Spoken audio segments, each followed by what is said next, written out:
So about a week ago, Pulseman was added to the Sega Genesis aspect of the Nintendo Switch Online service, and it's a game that I had heard of before, but I knew basically nothing about.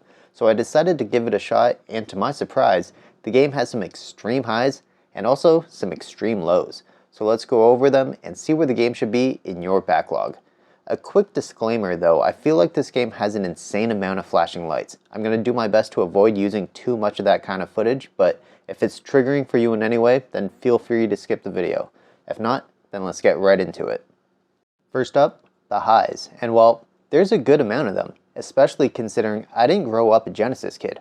I have basically zero nostalgia for the Genesis and its library of games, but certain aspects of this game impressed me quite a lot. The first high is the visual quality of the game, most of the time at least. There are instances where the backgrounds of the levels look to be fantastic. The way the background scrolls along with the color palette can really make it pop and stand out, depending on the level. This game also has some fantastic music, especially towards the beginning of the game. A lot of the music was high energy and catchy, and it was quite enjoyable throughout the game. As for the gameplay itself, it felt like a blend of two different game styles, and for the most part, it worked quite well. The game played at a relatively fast pace, and while there weren't too many long instances of prolonged running, it did feel like it incorporated fast movements like Sonic, and it seemed to fit. The other aspect of the side-scrolling game was the shooting and platforming that felt rather reminiscent of a Mega Man game. Both styles blended together decently well and made for a rather enjoyable gameplay experience. All of your moves as you control Pulseman are electricity-based, which gives the character a bit of a differentiating characteristic. Now, in order to do more maneuvers, you need to charge up Pulseman, and there seems to be two different ways to go about it. Either A, by running a short distance, or B, by doing a side dash. You'll know the charge took effect when you hear an alarm type sound effect going along with the music, in addition to the electric charge that starts surrounding Pulseman. As you make your way through the levels, you'll come across a decent variety of enemy types, and while none are too difficult to defeat, and they don't really seem to be the focus of the levels, as that's the platforming, you will end up fighting some rather interesting bosses. All the bosses are creative in their own way, and a good change of pace from the other aspects of the levels.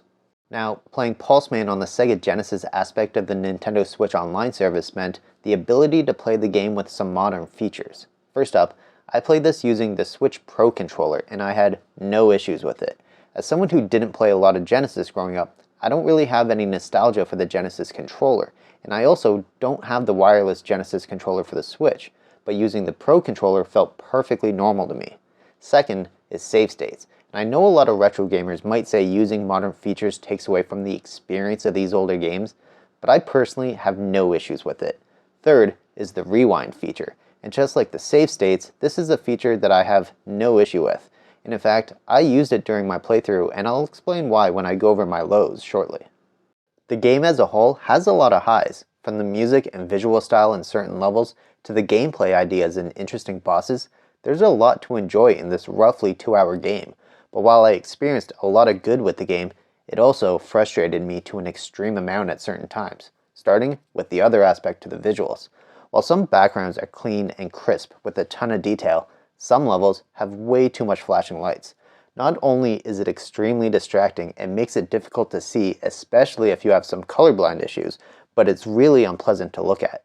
It's such a stark contrast to some of the other levels. I don't want to dwell on this aspect too much as it's something I don't want to make you look at non-stop, but just so you know, it's by far my least favorite aspect of the game.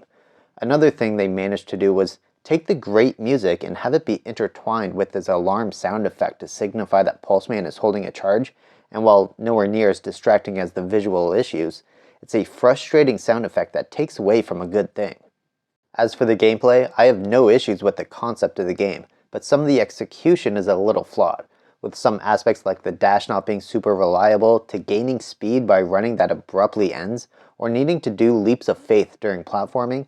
It prevents the game from having extended moments of a super smooth gameplay experience. Speaking of a super smooth experience, the game has a ton of slowdown. I never played the original version, and I have no idea if this is an issue with the Switch, or if this is how it was on the Genesis back in the day. And while I actually don't think it made the game unplayable or anything of that nature, it was extremely noticeable. When it comes to the actual gameplay, the game also does have one of my least favorite gameplay choices, where it's essentially an entire level of leaps of faith. This entire water section where you lose all of your speed as the water stops you from using your electric abilities, which I don't mind, forces you to jump off ledges and glide downwards towards the unknown. Now, one jump is fine, but an entire section of it is extremely frustrating. This is the section where I decided it was okay to use the rewind feature, as it just becomes a section of trial and error, insane loss of lives, and memorization. While the game does give you a decent amount of continues, so dying isn't necessarily too frustrating, the fact that you can lose so many lives by enemies or spikes that you essentially can't see is absolutely infuriating. If you find this area to be just as infuriating as me, then use the rewind feature or save states. That's why they're implemented into the game. I use them and I have no regrets. I also found that the side dash was pretty unreliable. In fact, I found myself basically using it only as an actual dash maybe twice in the entire game. I used it more as a method to charge up my electric charge, as I could dash a short distance straight into a wall without needing to run a long distance when I was on a small ledge. It's not the end of the world, but I felt like the dash didn't really need to be in the game at all, and since it was, I wish it was used a little bit more creatively. As for how the game runs, well, there were moments when it was fantastic, but there was a decent amount of slowdown during my playthrough. It would normally happen when I was trying to either use the dash or the electro ball maneuver, as that's when the game was moving at a fast pace. It never felt game breaking, but it was definitely noticeable. So with all these highs and lows, the question is, where should Pulseman be in your backlog? And well, I think it should be in the middle of your backlog. If you like retro gaming in general and you can look past flawed game design like leaps of faith during levels, or you aren't bothered by flashing lights, then absolutely give the game a shot. But if you get frustrated easily by game design that might seem a bit unfair, or you have colorblind issues that might make it difficult to see the difference between the foreground and background, then I wouldn't rush to play it.